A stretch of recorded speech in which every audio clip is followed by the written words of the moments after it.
Você vai descobrir que o apóstolo Paulo, ele é o amigo que está escrevendo para um senhor falando de um escravo.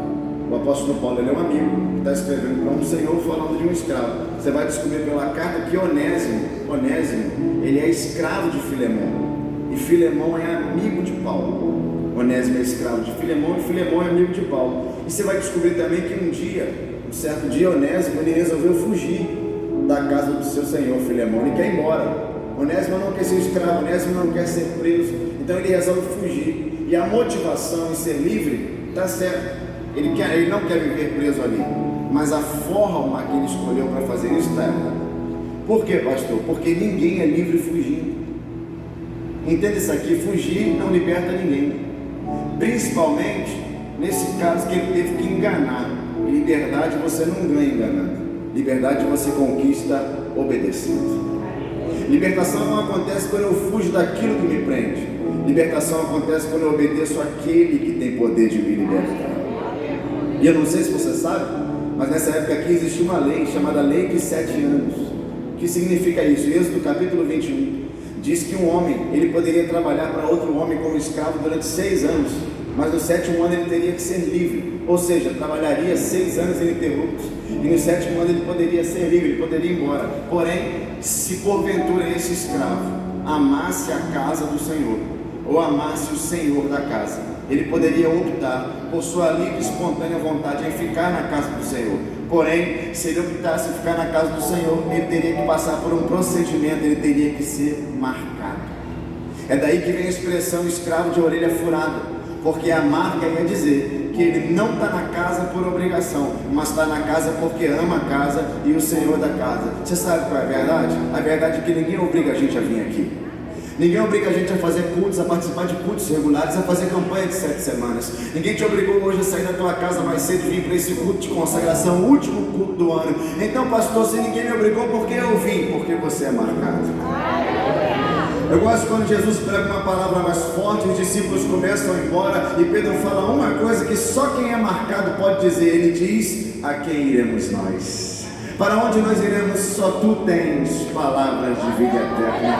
Eu gosto quando Paulo começa a escrever a carta aos Romanos, ele começa dizendo assim, ó: eu, Paulo, e antes dele dizer que é apóstolo, que é discípulo, que é escolhido, ele fala: eu sou escravo de Cristo. Pastor, como é que Paulo pode pregar liberdade sem escravo? É porque está fazendo referência à lei. Ele está dizendo: eu sou escravo porque eu escolhi ser escravo. E quando colocaram ele na parede, ele falou: não me inquietes, porque o que eu trago em mim são as marcas de Cristo. Sou escravo porque quero, prego o evangelho porque quero, e se sou preso, fui preso para a honra e glória do nome dele. Eu vim liberar uma palavra para alguém aqui. Onde estão os marcados da casa do Senhor?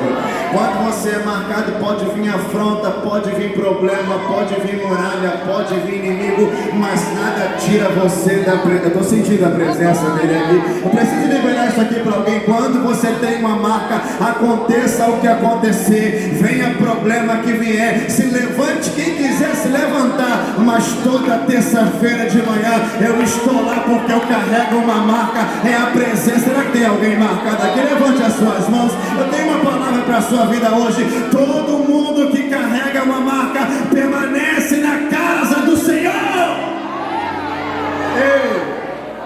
É a marca que fala mais alto.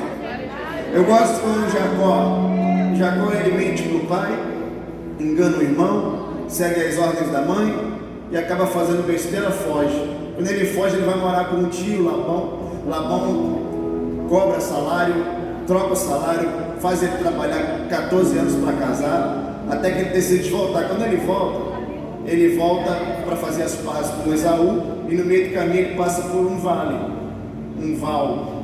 chamado Vale de Jaboque. Quando ele entra ali, um anjo aparece. Eu gosto disso aqui, porque começa uma luta.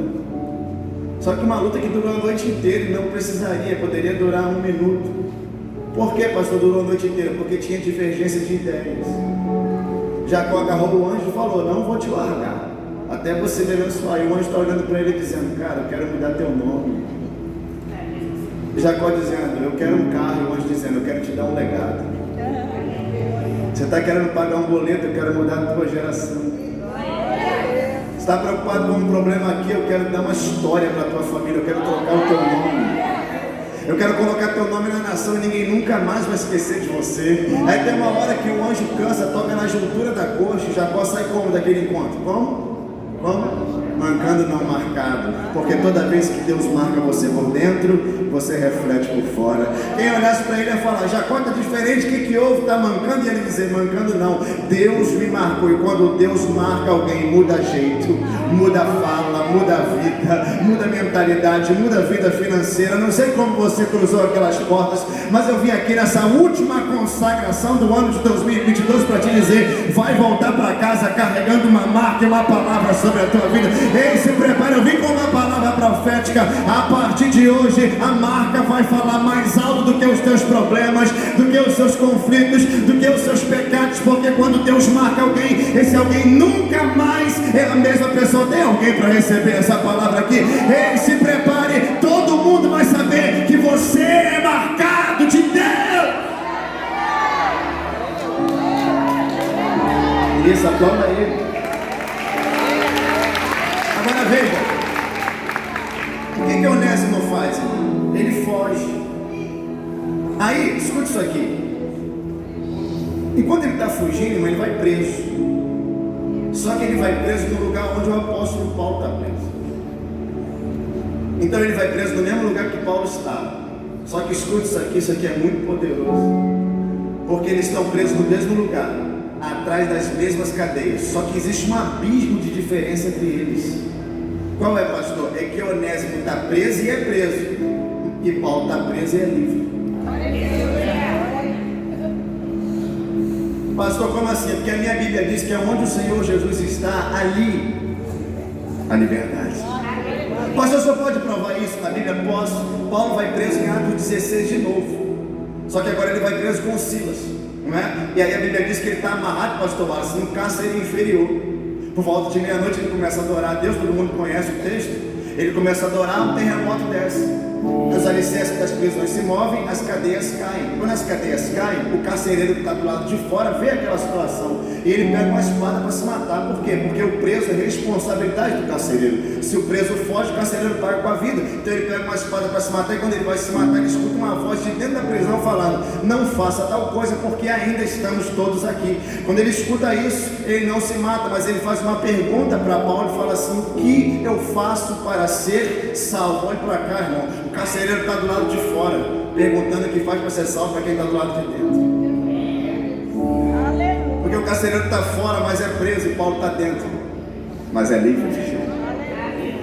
Quem sabe você não está perguntando: pastor, como é que um terremoto cai no lugar daquele e não mata ninguém? Eu já me perguntei também. Eu estudei um pouco de geologia na faculdade. Você sabe que o chão que a gente pisa não é o chão definitivo. Embaixo desse chão tem várias camadas de terra. E tem umas placas que a gente chama na geologia de placas tectônicas. Essas placas elas se movimentam todos os dias, a todo momento. Só que elas não se movimentam com muita força. Por isso você não sente nada. Porque se essas placas resolverem se mover com mais frequência, elas vão causar uma coisa chamada abalo sísmico ou abalo sistêmico. E o que é isso? É o terremoto. Por quê? Porque elas se movem embaixo e a terra treme em cima. Pastor, entendi, isso é um terremoto, mas o senhor não explicou como é que um terremoto caiu na prisão e ninguém morreu. É porque esse aqui não veio de baixo. E quando o terremoto vem de baixo, as pessoas ficam presas nos escombros. Quando ele vem de cima, elas são livres. Quando o terremoto vem de baixo, as pessoas ficam com medo. Quando ele vem de cima, ele lança fora todo medo. Quando o terremoto vem de baixo, as pessoas não sabem para onde ir. Mas quando ele vem de cima, ele mostra para você exatamente o caminho que você tem que tomar. Porque terremoto de Deus não mata, ele dá vida. Terremoto de Deus não prende, ele liberta. Terremoto de Deus não maltrata, ele muda a tua história e a tua vida. Eu vim pregar para uma geração que ainda acredita que é um terremoto de Deus para descer, abalar você por dentro e transformar a sua vida de uma vez por todas. Pastor, o que causou o terremoto? Vou dizer para você o que causou. Causou o terremoto foi um homem que por volta de meia-noite resolveu adorar a Deus. Preso, amarrado, mas adorando. Porque quando você adora a Deus, sem circunstâncias, no meio dos teus problemas, pessoas que estão à tua volta são abaladas pela tua adoração. Sabe lá onde você trabalha, está passando problema, todo mundo sabe. Aí pergunta para você, como é que você está? E você diz, glória a Deus. Eles são abalados pela tua adoração. Lá na tua casa você mora com alguém que não é crente, ele sabe dos teus problemas, da tua situação difícil, e pergunta, como é que vai ser agora? E você diz, eu sei que o meu Redentor vive. Eles são abalados pela tua adoração. Os teus vizinhos que sabem que você perdeu alguém, sabem que está sofrendo, mas quando passa na porta da tua casa, bota o ouvido lá dentro, escuta louvor saindo lá de dentro, eles são abalados pela tua adoração. Porque quando um crente resolve adorar no meio da luta, quem não conhece o teu Deus é abalado pela adoração de uma igreja que resolve adorar sem sofrendo, passando por problema. Onde está a geração que está dizendo porta aberta, porta fechada? Glória a Deus. Deus fazendo ou não fazendo, Deus querendo ou não querendo, Deus abrindo ou não abrindo, eu entro por aquelas portas e exalto, eu glorifico. Tem alguém para ser grato a Deus aqui? Erga as suas mãos. Eu vim pregar pra gente que não precisa da bênção, adora pela presença.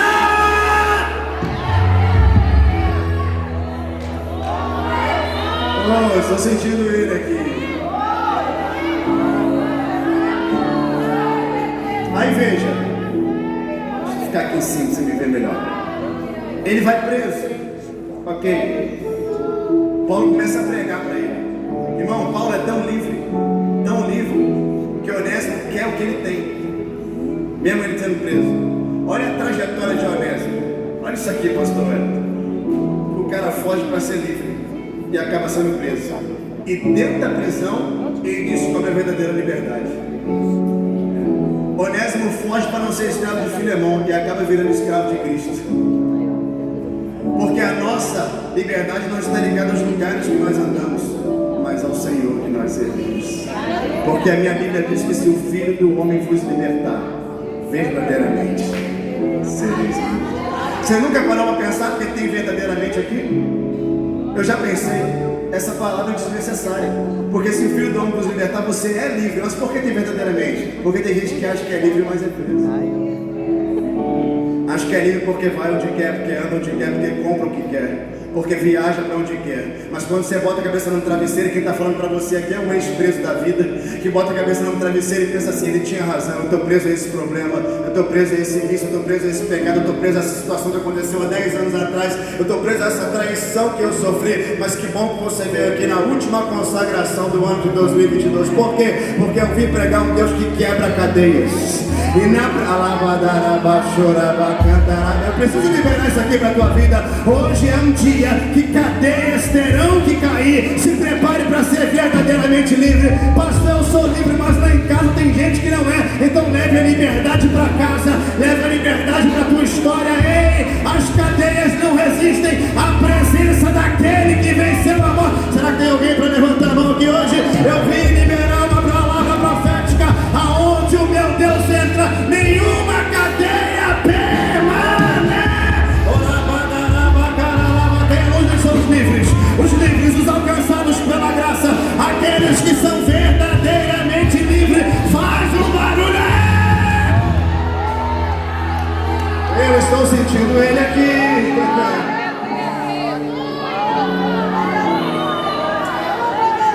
Escute o que ele diz. Ele diz assim, ó, o Filemão, porque Paulo é amigo de Filemão. Ele começa a escrever a carta e fala assim, ó, Filemão, eu recebi um escravo teu aqui, foi preso comigo, mas eu preguei para ele se converteu, recebe ele aí.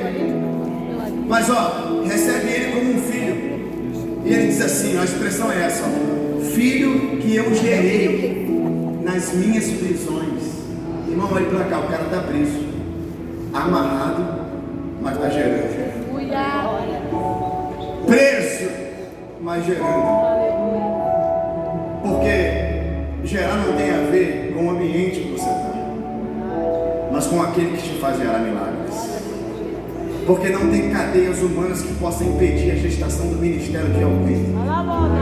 Isso aqui é para alguém aqui que acha que o tempo já passou, que acha que as portas não estão se abrindo, que acha que as coisas não estão acontecendo. Fique tranquilo, você está gerando algo.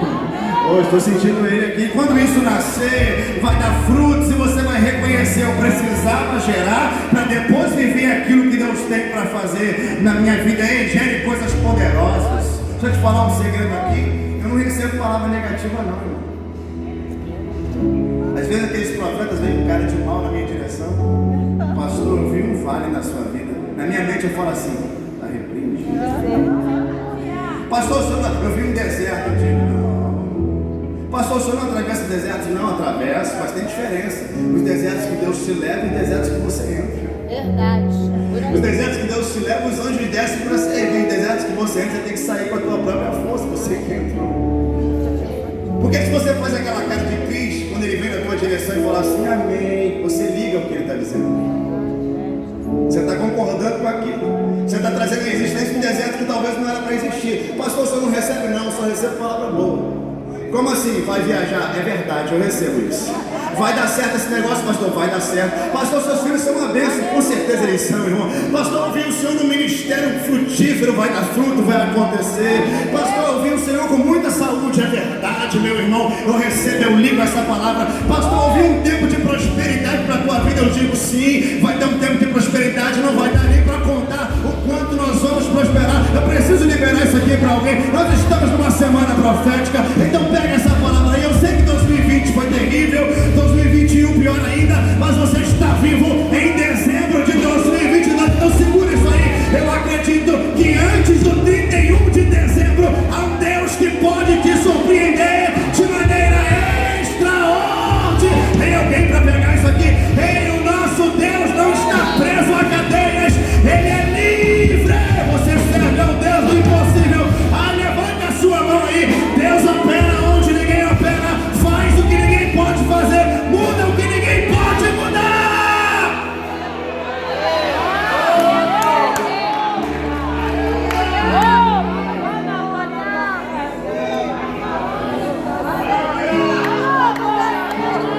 Ele faz.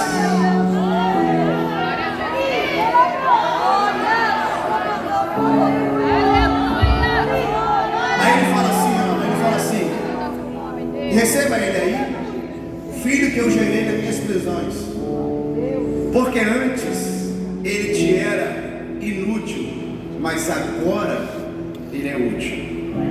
Irmão, isso aqui balançou minha cabeça. Como é que o cara, quando era escravo, é inútil e agora que não é mais escravo é útil? É o contrário. O escravo que é útil, trabalha, vai, corre, volta. Isso é utilidade, ele usa o escravo. Só que ele está dizendo que é o contrário. Ele está dizendo que quando você era escravo e honesto, você era inútil. Mas agora que você não é mais escravo, você é útil. Eu falei: Senhor, eu não entendi. Como que pode ser o contrário? Deus falou comigo: presta atenção, Miguel. Filemão está perdendo um escravo, mas está ganhando um obreiro. Ele tinha um homem que trabalhava para ele por obrigação e com força física, mas agora tem alguém que vai compartilhar com ele coisas da eternidade. Paulo está explicando um processo poderoso aqui. Qual é, pastor? Tem coisas, escute isso aqui, minhas irmãs, que você perde temporariamente para não perder eternamente. Aleluia. Saiu da mão dele, mas quando voltou melhor. Sabe aquilo que você acha que perdeu, vai voltar para você diferente. Sabe aquela situação que saiu da minha mãe e você fala: escorreu, eu não vi. Deus está preparando algo melhor do que isso. Porque não existe renúncia no reino de Deus que não seja sobreposta de uma maneira muito mais poderosa do que ela era antes. Porque aqui nada se perde, tudo se semeia. Você está semeando adoração nessa manhã, está semeando tempo, está semeando vida, está semeando dinheiro, está semeando posse. O que você semeia no reino, o reino registra. E quando o rei perde o sono, ele te dá de maneira extraordinária. Isso aqui é a resposta de Deus para alguém. Eu gosto porque eu fui estudar sobre ser escravo.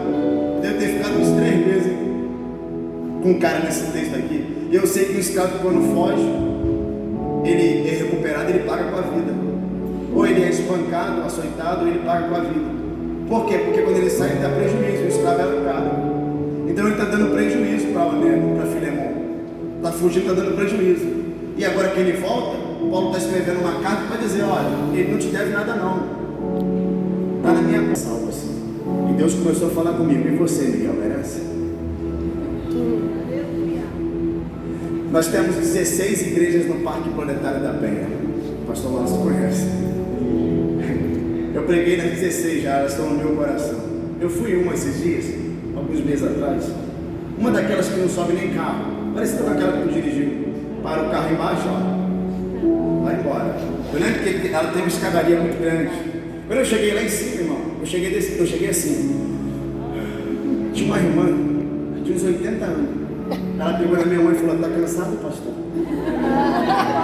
Meu irmão, como é que a senhora chegou tão rápido aqui em cima?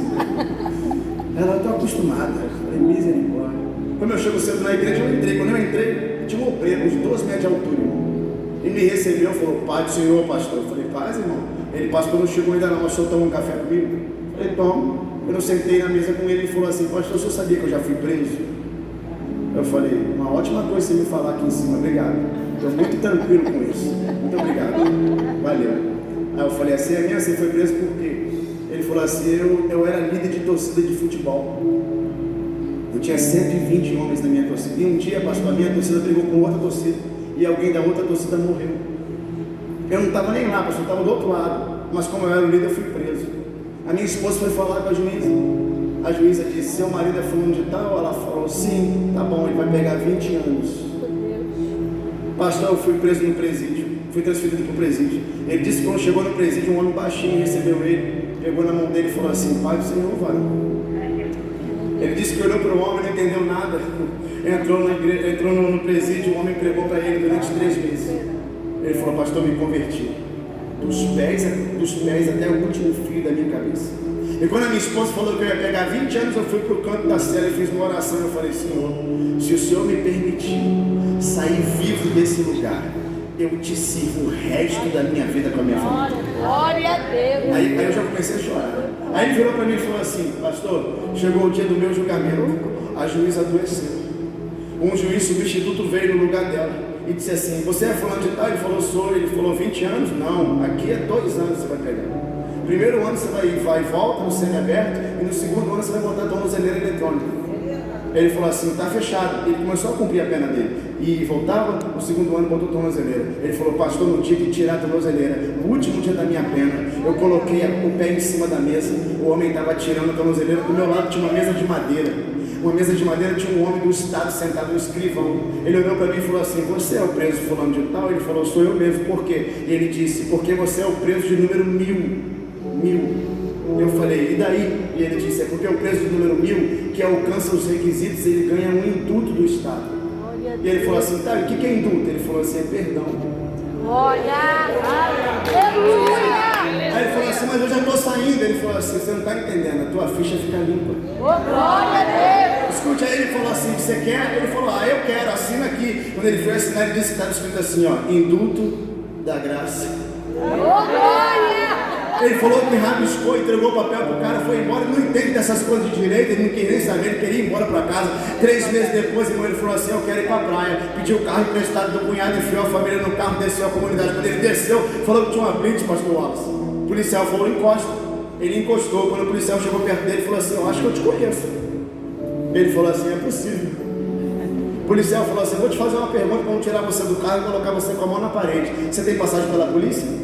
Ele disse que olhou para a esposa, olhou para o policial e falou assim: não. O policial falou: dá o documento aqui. Pegou o documento, foi no carro. Ele disse: pastor, aquele cara ficou no carro 35 minutos com o meu documento. Acho que ele deve ter consultado meu documento umas 10 vezes. Quando ele voltou com o documento, ele me deu na minha mão e falou assim: pode ir embora. Ele falou: estou liberado. Ele falou assim: tá, ficha limpa. Glória a Deus. Aí eu não aguentei, eu comecei a soluçar. Aí ele olhou para mim e falou: tá chorando, pastor? Eu falei: tô. Ele disse: por quê? Eu falei: porque nós éramos iguais. Ele falou: igual quando o senhor cometeu crime, o senhor já matou alguém, o senhor já foi preso? Eu falei: não, nunca fui preso, nunca cometi crime. Ele falou: então como é que a gente era igual? Eu falei: porque nós íamos para o mesmo lugar, estávamos destinados ao mesmo destino, mas porque a graça que te alcançou, me alcançou, a eternidade agora é nossa morada. Onde estão aqueles que não eram para estar aqui, que eram para ter perecido, que eram para estarem mortos, mas porque a graça te alcançou, você chegou no final do ano, vai